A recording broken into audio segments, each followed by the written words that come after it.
marie dans moins d'1 an et le jour de notre mariage, on a décidé de faire un hommage à nos papas. Moi, c'est Beverly, j'ai 24 ans et l'année prochaine, je me marie avec Chouchou. L'année dernière, j'ai perdu mon papa et il y a 4 ans, Chouchou a perdu le sien. Et c'est très dur de faire cette vidéo, mais en fait, je tiens à la faire parce que je sais que je suis pas la seule. Je sais qu'il y a beaucoup de femmes qui se retrouvent sans leur papa, sans leur maman, le jour de leur mariage, qui l'ont souhaité ou qui ne le souhaitaient pas. Et c'est des choses qui arrivent, donc pour moi, c'était important d'en parler. J'ai pas eu la chance de rencontrer le père de Chouchou, et c'est vrai que ça m'a beaucoup attristé, et ça m'attriste encore beaucoup à l'heure actuelle. Et Chouchou a eu la chance de rencontrer le mien. Et Chouchou et moi, on se voyait pas du tout se marier sans leur rendre un hommage. Même si dans notre tête et dans notre cœur, ils sont présents, je voulais qu'ils soient présents aussi physiquement. Qui va me prendre le bras pour m'accompagner jusqu'à mon futur mari?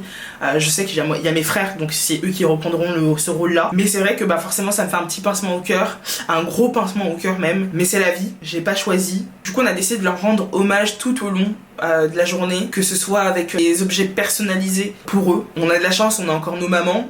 On y tenait déjà beaucoup, mais depuis le décès de nos papas, c'est vrai qu'on y tient encore plus. D'abord, je vais en discuter quand même avec les mamans parce que je sais que peut-être qu'elles seront pas forcément très à l'aise avec ce sujet-là. Donc d'abord, on va leur demander si elles sont d'accord. Vraiment juste avoir un petit geste pour eux parce que je pense que s'ils étaient encore en vie, ils seraient super contents du couple qu'on forme aujourd'hui et de voir leurs enfants se marier tout simplement. Et même pour Chouchou parce que c'est tout aussi dur pour moi que Chouchou et que la famille de Chouchou et que ma famille aussi.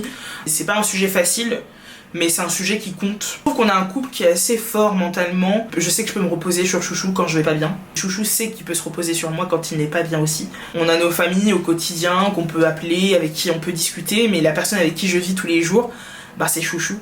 C'est la personne qui me voit pas bien, qui me voit pleurer, qui m'a vu dans des états pas possibles après le décès de mon papa. Et puis lui, comme il a vécu cette situation aussi avant moi, je pense qu'il avait plus les épaules pour rassurer sur certaines choses, pour me consoler aussi sur certaines choses. Donc vraiment, je sais que tu regardes mes vidéos mon chouchou, mais vraiment je t'aime. Sur ce, je vous fais plein de gros bisous et je vous dis à une prochaine vidéo.